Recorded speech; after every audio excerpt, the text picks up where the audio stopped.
Assalamu alaikum. Welcome to Study Zone. In our today lecture discussion, our topic will be about neurulation, yani formation of the neural tube. The formation of neural tube from a neural plate is known as a neuralization or neurulation. ये जो neural tube है further ये differentiate होती है brain spinal cord और different sensory organ जैसा कि olfactory optic या ऑडिटरी ऑर्गन्स में जो कि कलेक्टिवली इंक्लूडेड होते हैं न्यूरोजेनेसिस के प्रोसेस में। ये जो न्यूरल ट्यूब है ये ड्राइव हुई है एक्टोडर्म से along the mid dorsal axis of vertebrate gastrula. During neuralization the ectoderm of mid dorsal axis जो है वो थिकर हो जाती है और जो रिमेनिंग एक्टोडर्म है उसे कहा जाता है न्यूरल ट्यूब। इसमें हम यहाँ पे एक टर्म न्यूरेला भी देखने को मिली। ये एम्ब्रियो है जो कि अंडरगोइंग होता है प्रोसेस ऑफ न्यूरलाइजेशन में। न्यूरल ट्यूब को फॉर्म करने के दो बेसिक मेथड्स हैं जिनको कहा जाता है वेज हैं जिनको कहा जाता है प्राइमरी न्यूरलेशन और सेकेंडरी न्यूरलेशन। इनका थोड़ा सा डिफरेंस देखते हैं फिर इनकी डिटेल स्टडी करते हैं। प्राइमरी न्यूरलेशन में क्या होगा कि जो सेल हैं वो सराउंडेड होते हैं न्यूरल प्लेट में जो कि डायरेक्ट कर रहे होते हैं न्यूरल प्लेट सेल्स को या प्रोलिफरेट कर रहे होते हैं इन्वेजिनेट कर रहे होते हैं और पिंच ऑफ कर रहे होते हैं from a surface to a hollow tube. इनके एग्जांपल में बर्ड्स हमें देखने को मिले जिनमें interior portion of neural tube जो है वो कंस्ट्रक्टेड होता है प्राइमरी न्यूरलेशन के प्रोसेस से। जेनोपस के अंदर मोस्ट ऑफ द टेडपोल जो न्यूरल ट्यूब है वो प्राइमरी न्यूरलेशन से बनाई गई होती है। सेकेंडरी न्यूरलेशन की अगर हम बात करें तो सेकेंडरी न्यूरलेशन में जो न्यूरल ट्यूब है वो अराइज होती है सॉलिड कार्ड ऑफ सेल जो कि फर्दर सिंक होते हैं एम्ब्रियो के अंदर और सब्सिक्वेंटली ये हालो आउट होते हैं और फॉर्म करते हैं एक हालो ट्यूब को।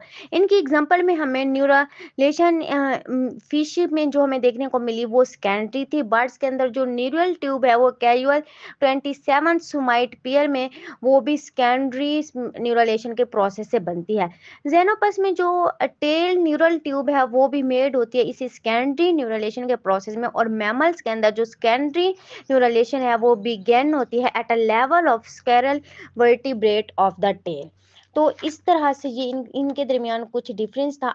अब हम प्राइमरी न्यूरलेशन जो है उसकी डिटेल्ड स्टडी करते हैं। प्राइमरी न्यूरलेशन जो है इसमें हमें कुछ इवेंट्स को देखने को मिले। सबसे पहले जो था इंटरनली पोजीशनड न्यूरल ट्यूब जो है ये फॉर्म करेगी ब्रेन और स्पाइनल कार्ड को। एक्सटर्नल जो पोजीशनड एपिडर्मिस थी वो स्किन बनाएगी और जो न्यूरल क्रस्ट सेल थे वो इस रीजन में बनेंगे और कनेक्ट करेंगे न्यूरल ट्यूब और एपिडर्मिस को। ये माइग्रेट होंगे न्यू लोकेशन में जहाँ पे ये जनरेट करेंगे पेरिफेरल न्यूरॉन्स को और जो पिगमेंट सेल होते हैं स्किन के और कुछ अदर सेल्स की फॉर्मेशन करेंगे। अब अगर हम प्रोसेस देखें कि कौन से ऐसे स्टेप हैं जो कि इसमें प्रोसेस भी इन्वॉल्व हो रहे होते हैं प्राइमरी न्यूरलेशन के, तो पोर्शन ऑफ डोर्सल एक्टोडर्म जो है वो स्पेसिफाइड होता है और जाकर न्यूरल एक्टोडर्म बनाता है।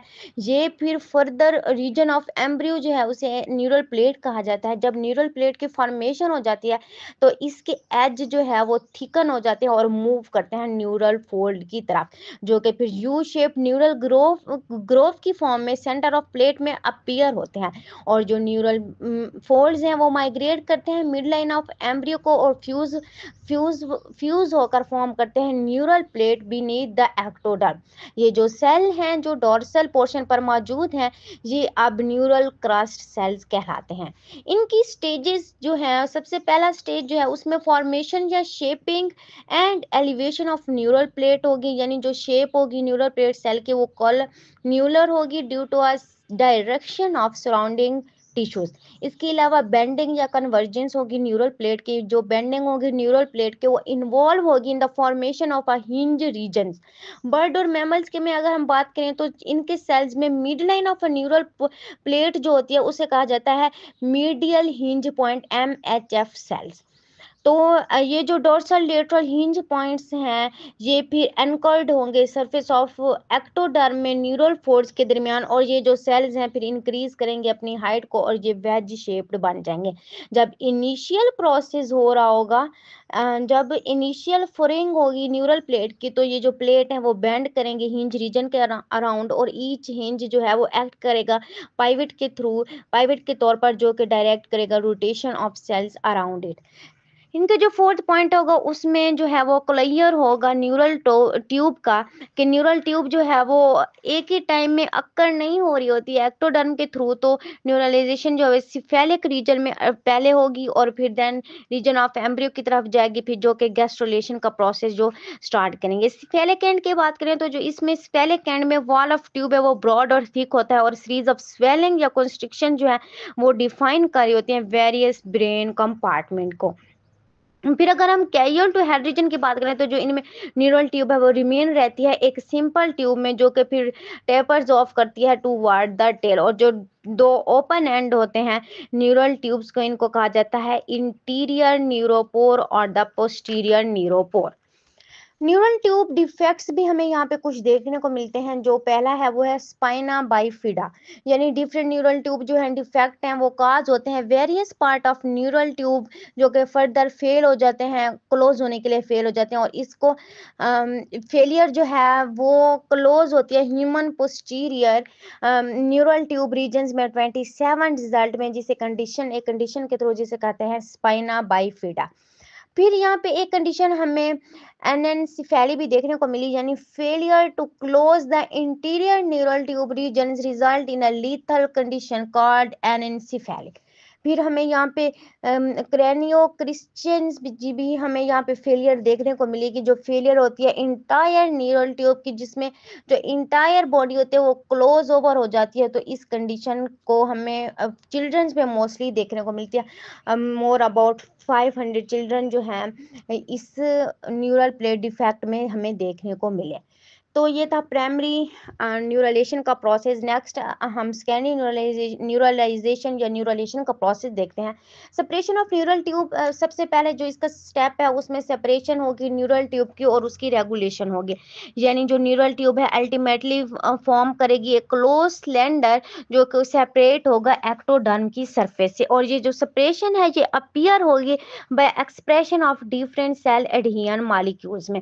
और ये जो सिंथेसाइज करेंगे एन कैथरीन एन केम, ये सारे। सेकेंडरी न्यूरलाइजेशन का प्रोसेस जो है इसमें प्रोडक्शन होगी मेसेनकाइमल सेल की from the prospective ectoderm and endoderm. Then जो है कंडेंसेशन होगी सेल्स की, जो कि मेडुलरी कॉर्ड में beneath the surface of ectoderm होगी। आफ्टर दी सेंट्रल पोर्शन जो है कॉर्ड का वो अंडर को होगा कैविटेशन में, और वो हालो स्पेसेस को या ल्यूमन्स को फॉर्म करेगा। और ये जो ल्यूमन्स हैं ये मर्ज होंगी एक सिंगल सेंट्रल कैविटी के अंदर। एक्टोडर्मल सेल जो है वो इन्वेजिनेट होंगे और एक्सप्रेस करेंगे PX2 जीन। और ये जो मेसोडर्मल सेल है वो एडजेसेंट होंगे इनके दरमियान। और जो प्रिकर्सर सेल हैं वो प्रोवाइड करेंगे मटेरियल न्यूरल ट्यूब और मेसोडर्म की फॉर्मेशन के लिए। तो इस तरह से इनके दरमियान ये सारा प्रोसेस होता है, यानी प्राइमरी न्यूरलाइजेशन या सेकेंडरी न्यूरलाइजेशन के थ्रू ये सारा प्रोसेस। इनमें फर्दर फिर डिफरेंट तरह के स्टेप जो हैं वो इंक्लूड थे। तो ये था हमारा आज का डिटेल लेक्चर। नेक्स्ट लेक्चर में हम एक्टोडर्म को डिटेल स्टडी करेंगे। आई होप सो कि आपको इस लेक्चर की क्लियर अंडरस्टैंडिंग हो गई होगी। इससे रिलेटेड आपको कोई भी क्वेश्चन हो आप कमेंट बॉक्स में पूछ सकते हैं। Thanks for watching this lecture.